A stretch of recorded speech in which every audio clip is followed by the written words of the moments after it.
안녕하세요 여러분, 미래의 지불수단에 대해서 설명을 드리는 윤성훈입니다. 오늘 여러분들이 접할 수많은 뉴스들이 있죠. 지금 2019년도부터 2021년도까지 현재 모든 전 세계는 경기 침체와 코로나 바이러스로 인해서 심각한 문제에 처해 있습니다. 그 과정에 있어서 뉴스들을 한번 들어보시기 바랍니다. 국제통화기금 IMF가 전 세계적인 경제 둔화를 경고했습니다.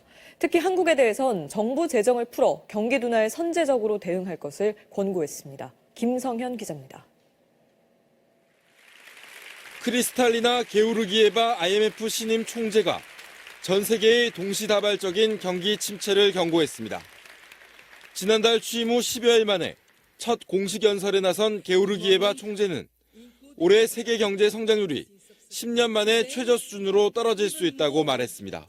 Growth is decelerating. We expect slower growth in nearly 90% of the world. 가장 큰 위험 요인으론 무역 분쟁을 꼽았습니다. 미국과 중국 간 갈등으로 제조업과 서비스업의 생산과 투자, 그리고 소비가 급격히 쪼그라들고 있다는 겁니다.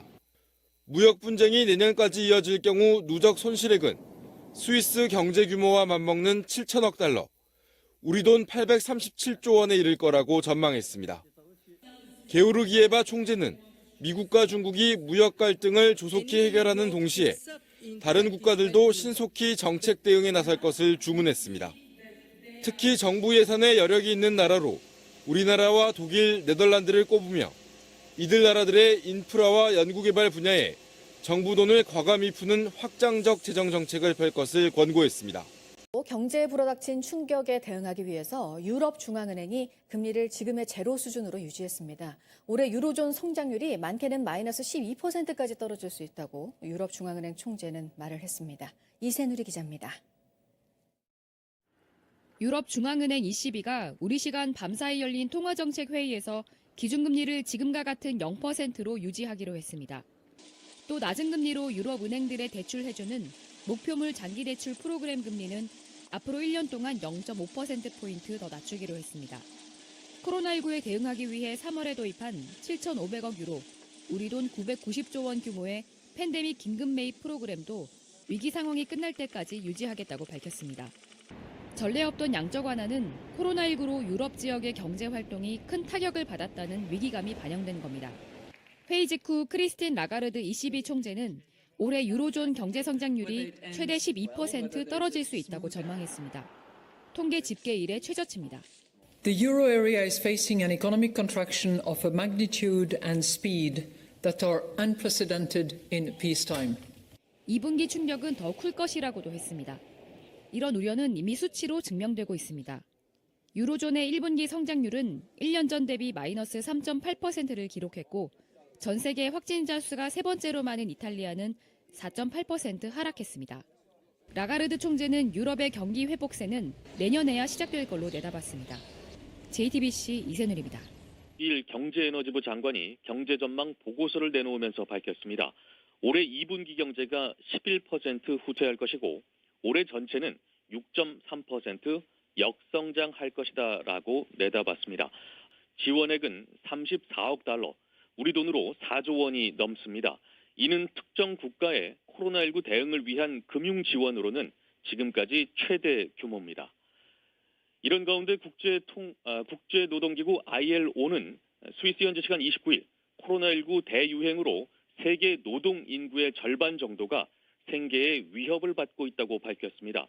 세계은행 데이비드 멜페스 총재도 경기 둔화 우려로 세계 경제 성장률이 지난 6월 전망치인 2.6%에 못 미칠 것으로 내다봤습니다. MBC 뉴스 김성현입니다. 처럼 미국, 유럽 등에서 코로나가 다시 빠르게 번지면서 나오는 우려 가운데 하나가 또 경제 부분이기도 합니다. 국제통화기금 IMF 총재는 플러그를 너무 빨리 뽑지 말아야 한다는 말을 했는데요. 보도국 연결해서 이 소식 알아보도록 하겠습니다. 강버들 기자, 정부가 재정 지출을 해야 된다는 거죠? 예, 최근 몇 달 사이 약간 나아지긴 했지만 여전히 대공황 이후에 가장 심각한 불황이라는 게 현재 세계 경제에 대한 게오르기에바 IMF 총재의 평가입니다. 게오르기에바 총재는 현지 시간 14일 IMF와 세계은행의 연차 총회 기자회견에서 이런 상황을 극복하는 데 정부의 재정 지출이 중요하다고 강조했습니다. 플러그 이야기도 그러면서 나왔는데요. 함께 들어보시겠습니다. Pull the plug too early, and then we can see serious self-inflicted harm. Avoid doing that. 예, 꼭 필요한 생명진료는 신용보증과 임금보조 등을 언급했고 필수적인 보건조치도 강화해야 한다고 했습니다. 대공황 이후에 가장 심각한 불황인 만큼 경제적 어려움을 호소하는 목소리도 높습니다. 현지 시간 14일 아르헨티나 수도 부에노스아이레스에서는 수백 명이 임금 인상과 일자리 보장, 복지 확대를 요구하는 시위를 벌였습니다. 2019년 하반기에 35.5%였던 아르헨티나의 빈곤율은 올해 6월 말 46%를 넘어섰습니다. 인구의 거의 절반 가까이가 빈곤 상황에 놓여 있다는 건데요. 코로나19 방역을 위한 봉쇄 조치의 영향이 컸다는 분석입니다.